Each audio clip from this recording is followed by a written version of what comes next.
Welcome to today's episode. Here's a quick trailer for you. Be sure to stick around and catch the full episode. One of the big cages that my clients live in is the cage of niceness or people pleasing. I'm going to be who you want me to be so that you like me. And so I said, all right, everybody come closer. And then we had them all sit in the first two rows. And then I just taught my heart out. It's worth the money for the professional because you can get something, but for not that much, you can get really high quality. And it's the most moving stuff ever. If you're considering working with somebody or coming to something and you see people who are really authentically, enthusiastically sharing about their experience, it moves us. We're like, yeah, wow, I can be that person. I want that for me. I can't come up with all the content because I'm not in the room yet. And there's something about that, especially in person, that if I pre-generated all the stuff we were going to do, man, there were so many beautiful moments that would have been lost. I would do spontaneous role plays with people, and it just brought the room really close together. People could feel like a level of intimacy to be able to bring things up and share and ask questions. To me, it's another day at work. To them, it's like the potential for a profound, different direction in their life. The biggest obstacle to increasing our boldness, taking risks, betting on ourselves and going for it is one thing. We're afraid of rejection and or its cousin, failure.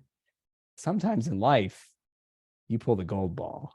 And it was a beautiful moment because that's the long shot. That's the thing you think you're not going to get. The force of impact and benefit to people's lives is not the content, it's you.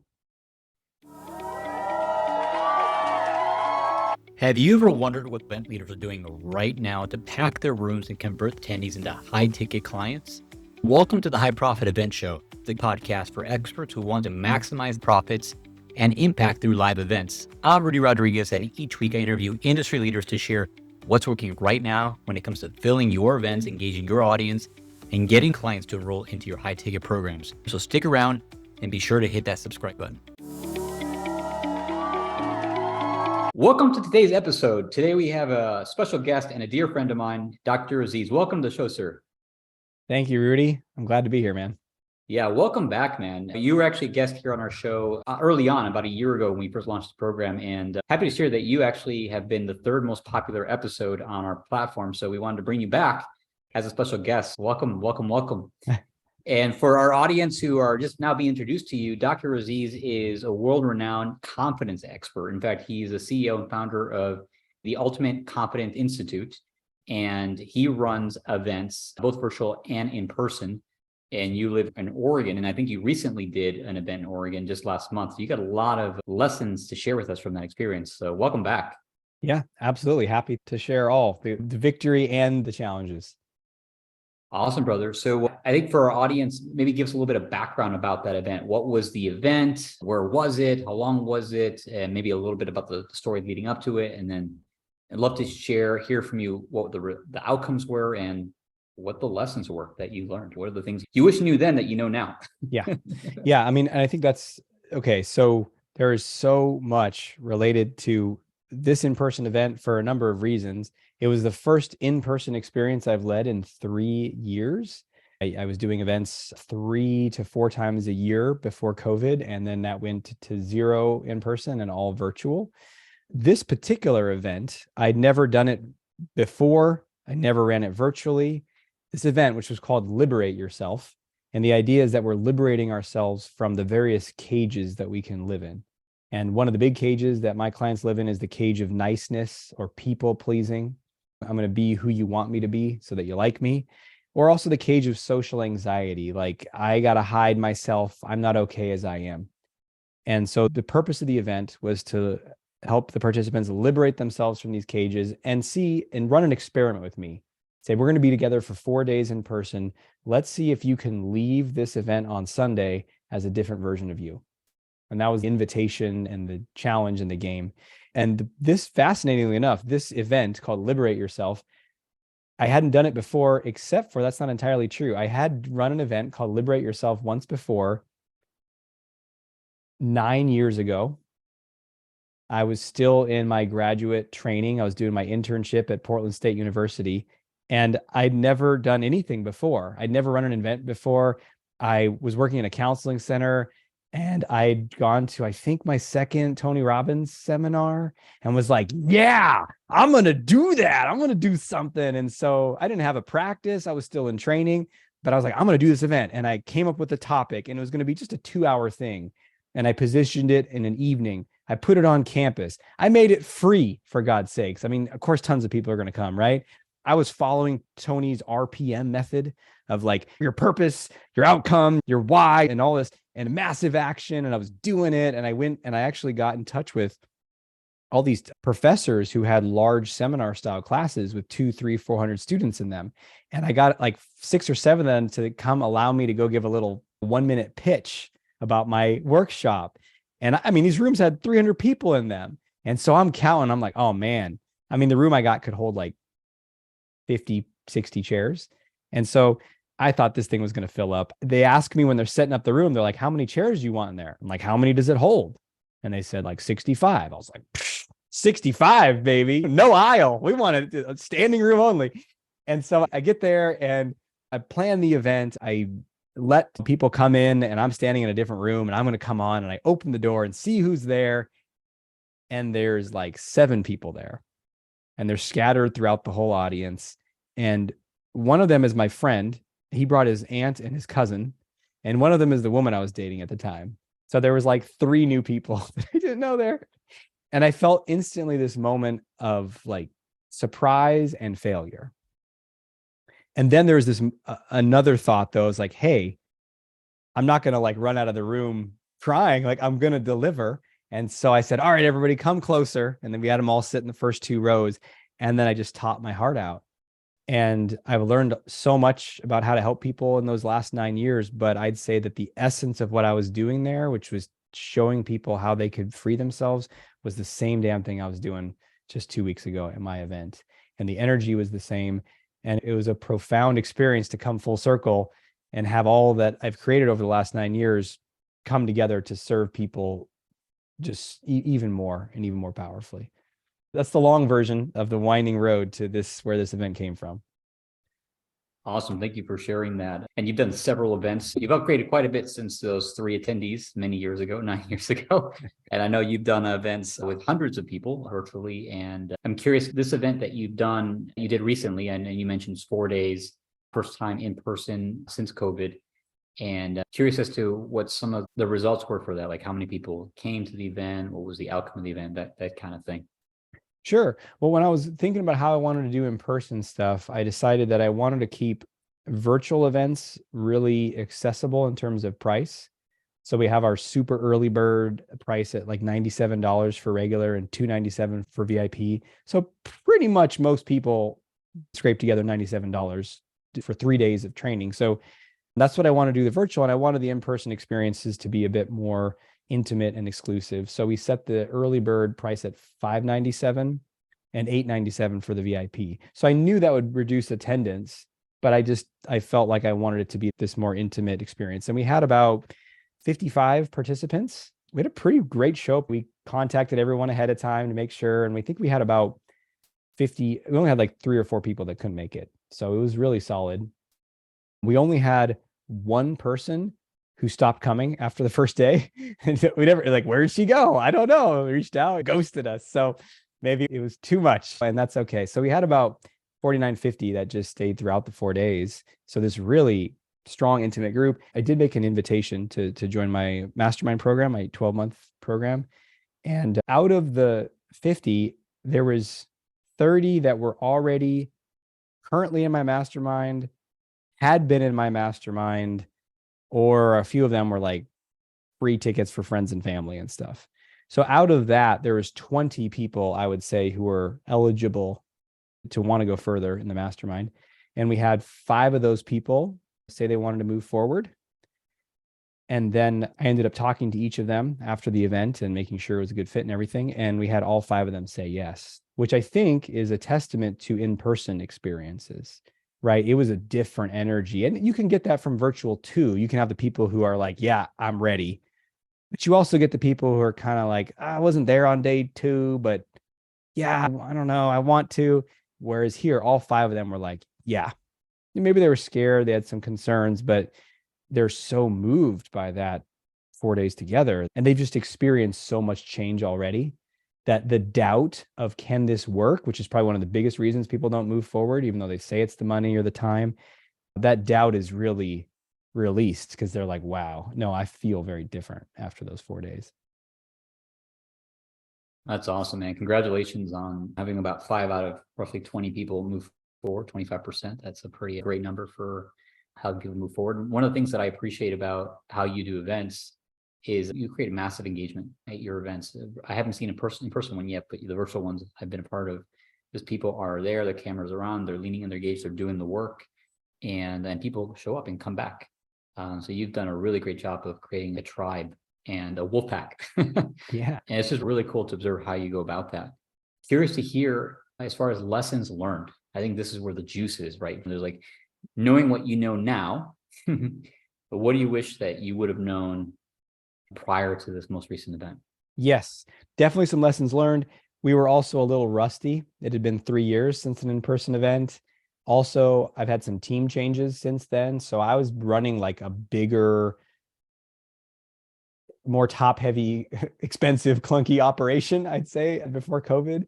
And then COVID really, the virtual thing really like leaned things out and also helped me have time to reflect and clean up things where I was in dynamics and relationships that were not a hell yes, that were not the best. So when I came back into this, I was like, we're going to keep this one small. We're going to keep it lean. And we're going to just have like a core of people involved that I know are like, I don't want someone in the room who can do a function like the sound or something for the room, but energetically they're closed down. They're not very confident. They're not into the material that much.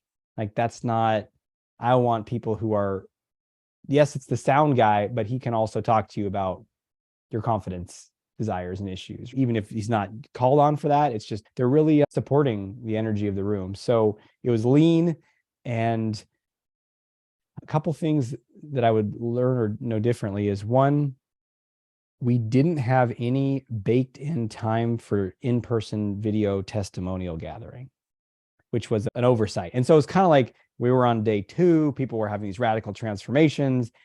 And they were like, when are we going to film it? How do we have, we don't have a camera. We had a camera for pictures, but there's a few different ideas floated by, but the day was so full. And I would bake in a process, which we used to have before COVID, of like at this time, and I'm going to enroll people who wants to volunteer and make a compelling case for why it's useful and beneficial for you and for others to speak up and share, and then have a place that we're going to record it. So the do different is, and this relates to also to photos too. We took photos, but they were just 2 different people. One of them was my wife, and one was a person that volunteered on the team who took photos. They're photos, they look okay. But man, like professional photos are like emotional and nice and look good. And so what I'm going to bring in for the next in-person event is have an in-person photo, a professional come and take photos for maybe half of one of the days, and then come back on the last day for video testimonial gathering and have another room or a little corner that we have and a light and a camera. And then actually pre-made, I'll probably come up with the questions ahead of time, but I won't be asking them. I'll have someone on my team ask, and keep it quick. We used to do long interviews for like 15, 20 minutes. It's like, why? Just really 3-4 questions, get done in 3-4 minutes, 5 minutes, and then collect those, because we got some testimonials after remotely, which is good. But when people are watching and they see someone in the environment and see their enthusiasm, that's what we missed out on. And so I'm committed to making sure we capture those moments for the next event. Yeah, what I'm hearing you say is it's important to capture the moment and to have a professional team that can do that, because that's a magic thing when you can capture like the energy, the excitement, the emotion of what they're going through versus like after the fact, it kind of sizzles off. Yeah, it's worth the money for the professional, because you can get something, but you can get, for not that much, you can get really high quality. And it's the most moving stuff ever. If you're considering working with somebody or coming to something and you see people who are really authentically, enthusiastically sharing about their experience, it moves us. We're like, yeah, wow, I can be that person. I want that for me. So that would be a big one.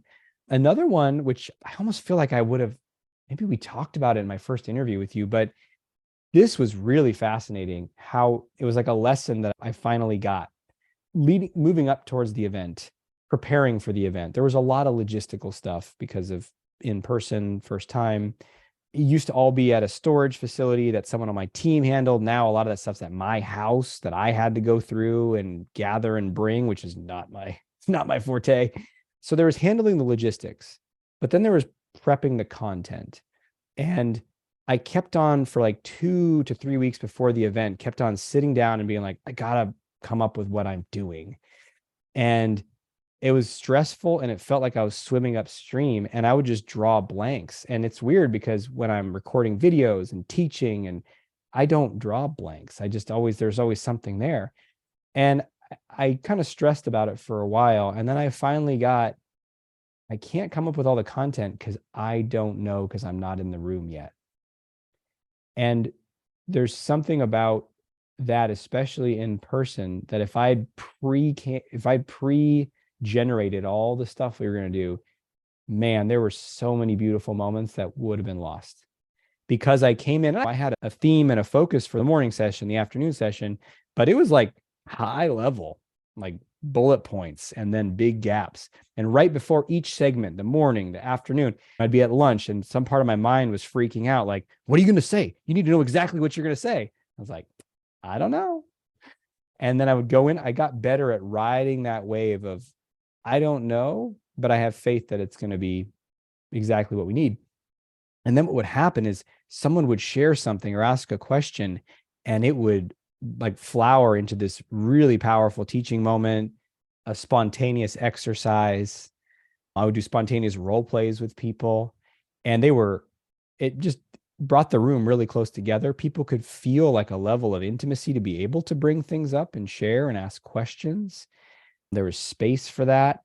And then just lots of really memorable moments where someone would be really working with something in the group and people could feel it. And it was just profoundly connecting too. So it really taught me to take that risk of going in pretty open and trusting in my years of experience of working with people and knowing I can do that. And so I'm actually going to bring that not just to my next in-person event, but also to virtual events, which I've kept a bit more structured. And I'm like, if you bring in a lot of people's input, it's just going to be this messy, confusing thing. But I'm like, no, let's find out, because there's, especially for what I'm teaching, that rawness and realness is very compelling.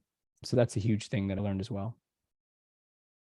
Yeah, great, man. Thank you for sharing that. I do remember you mentioned something along that line in the initial interview, where it's like the balance between having the plan, the structure, and then being present and being in the flow and serving the people in front of you. So really cool to hear how that transpired here at your most recent in-person event. Anything else you'd like to share as far as lessons learned or things that you might have done differently now having had the recent experience? Yeah, I mean, I think it's always good to reflect on your process around, I'd say impact was amazing. People like kept on coming up to me and sharing how impactful it was. And a number of those people had been in my world for a little while virtually, and they were like, this is so different. And I'm like, I know. And so that I felt really good about that. I think a couple little enhancements I would do. There was one gentleman who came up. I made a decision at the beginning of this event, given there's only 50 people there, I'm just going to be more accessible. I'm not going to play this game of like, hey, I'm behind the stage and I'm too important. I'm just like, hey, if I feel like I need to take care of my energy and I need to withdraw, I will.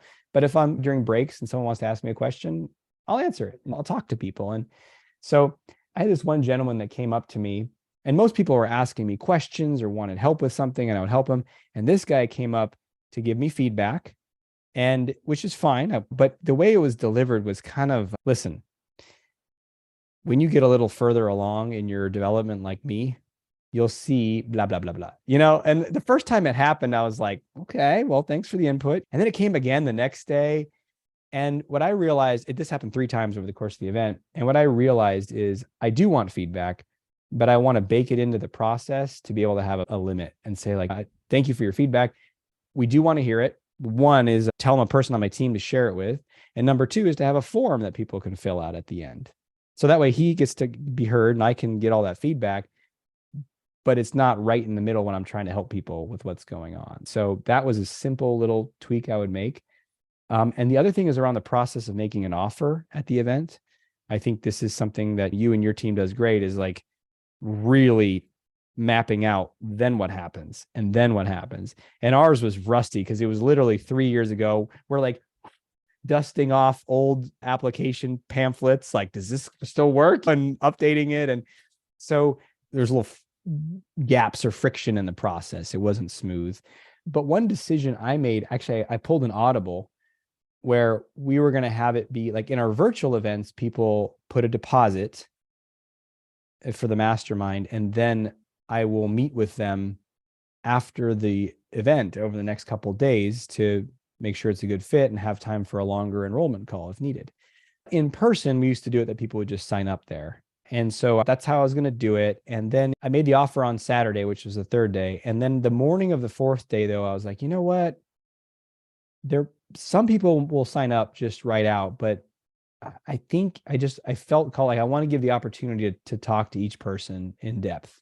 So we changed it and said, you don't sign up for the whole mastermind here at the event. You just put the $497 deposit, just like a virtual event, and I'll talk to you after. And I did. And it was such a good move. In fact, the fifth person that joined said that if she needed to sign up at the event, she wouldn't have done it. That she personally had some sense of like, I need space to reflect. And so like she had the space. We didn't talk till like a couple of days later. And she just felt so, I just realized, oh yeah, and obviously that's not feasible if you got the certain number of people or your own energy and what you feel capable for. So, but for me personally, I was like, ooh, I'm going to do that. And so I'm going to bring that forward to the next event and just have that hands-on approach, which is after teaching for leading up to the event, teaching for 4 days, breaking everything down, moving the equipment with me and my friend. There's a part of me that was just like, I just want to be done for a couple of days. But what I realized when it comes to enrollment is like people are to me, it's another day at work. To them, it's like the potential for a profound different direction in their life. And so if I can dig deep and just find the energy to output a bit more for a couple of days, really a couple of days, not that big of a deal, this could be a change. And it's obviously helpful for the business and the thriving of the mastermind program, but also for this person, it's like profound. So like, all right, rally, deliver for a couple more days, then take a 3-day weekend and chill out. And that hands-on connection is appreciated by my clients. And I think it really makes a difference too. That's awesome, brother. What a great rabbit hole we just went down there with. I'm hearing you say you chose to make yourself more accessible and relatable. Also that you created feedback mechanisms, or that you would create feedback mechanisms so that it was manageable. And also how you went about the enrollment process. It really worked to allow time and space for them to apply and have that individual conversation with people outside of the event. So something I'm a big fan of too is, get the application process. And you and I have talked about this several times. Awesome, man. Thank you for sharing this. Yeah, absolutely. So you have an event that's coming up, I believe, in about a month's time, and then another one, I think, in the fall. I'd love to hear from you a little bit about your future events that you have coming up so that our listeners who want to learn more about you and your work have an opportunity to check you out, maybe even attend one of your events. Yeah, man. So the next event, it's called the Ultimate Confidence Breakthrough. And that's what we're gearing to do, is help all the participants have a major breakthrough in their confidence. And the biggest obstacle to increasing our boldness, taking risks, betting on ourselves and going for it is one thing. We're afraid of rejection or its cousin, failure. And the reason failure feels so bad is not that we can't pick back up. It's that we feel bad about ourselves. And same reason for rejection. So it's the same route that we're going for here. And so we're going to go right to that route and help people shift that in a deep way. My new favorite visual metaphor that came from this Liberate Yourself event is, and this is patented, by the way, so no one else can take this, Dr. Aziz's bag of balls, trademark. So I had this cloth sack that I filled with about 100 ping pong balls. About 70 of them were red and 30 of them were green. And throughout the course of the 4 days, I was making this metaphor of like, hey, we don't control the outcome, but we do take the risk. And when you reach into the bag, you do not know if you're going to pull out a red or a green. You don't know if the people are going to say yes. You don't know if that person's going to want to date you. You don't know if that business marketing plan is going to get you what you want. Right? So do you avoid reaching into the bag? Do you reach into the bag once every 5 years? Or do you reach in? And then when you pull a red ball, what happens? And for most people, when they pull a red ball, they say, I suck and I'm bad. And, nah, nah, nah. And that's what we're changing at the Confidence Breakthrough. So I'm going to, in the virtual format, bring back my bag of balls. It was a hit, man. And fun side note, I actually took 3 of the green balls before the event with my son, and we had this gold spray paint, and we spray painted them shimmery bright gold. And I didn't know if anyone was going to pick a gold ball during the event because the odds are low.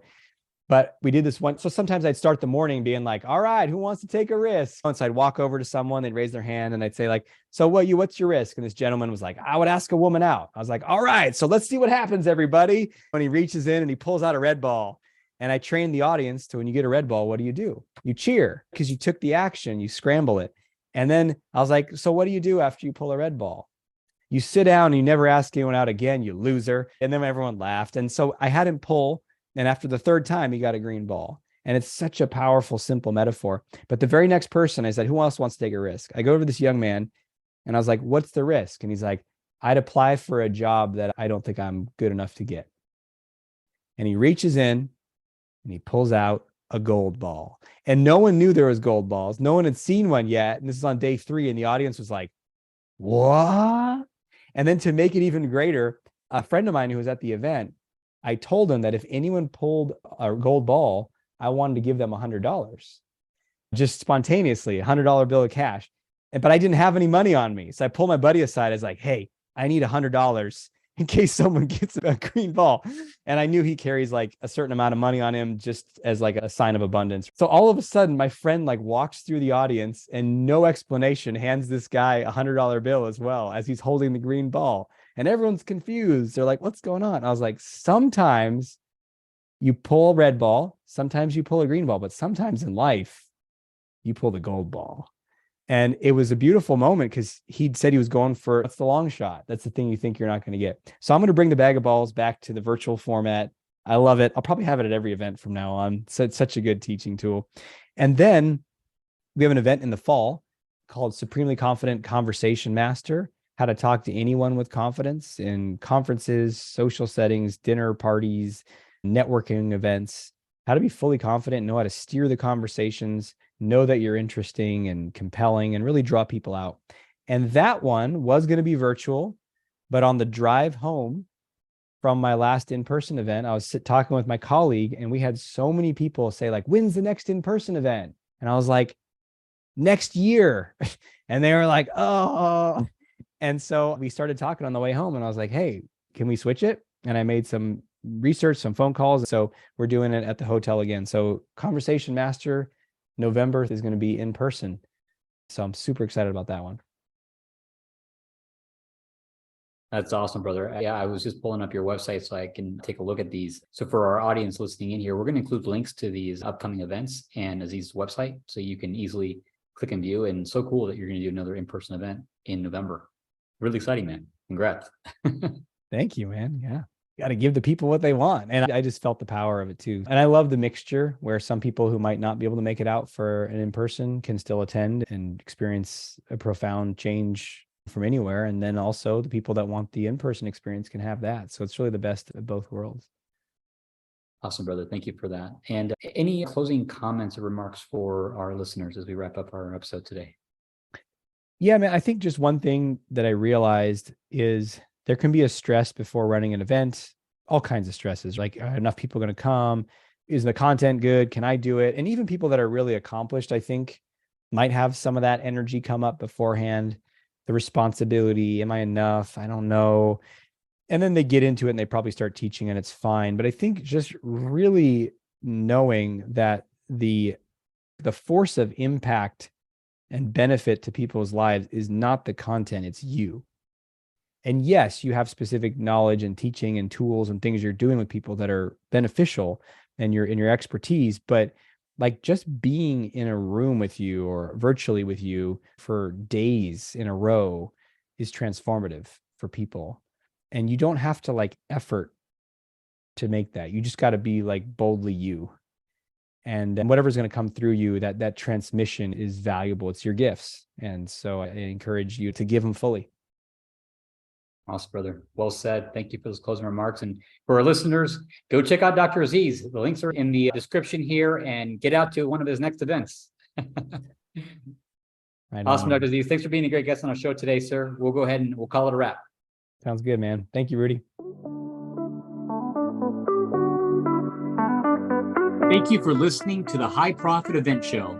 If you are a seminar leader or thought leader or event service provider who has led or supported profitable, successful events to over 100 people, and you've been effective at enrollment into your high-end coaching, education, mastermind type programs, we're looking for guests. Love to have you on the show. You can go to our website, virtualentsalesteam.com, click on the podcast tab, and submit an application to be on our show.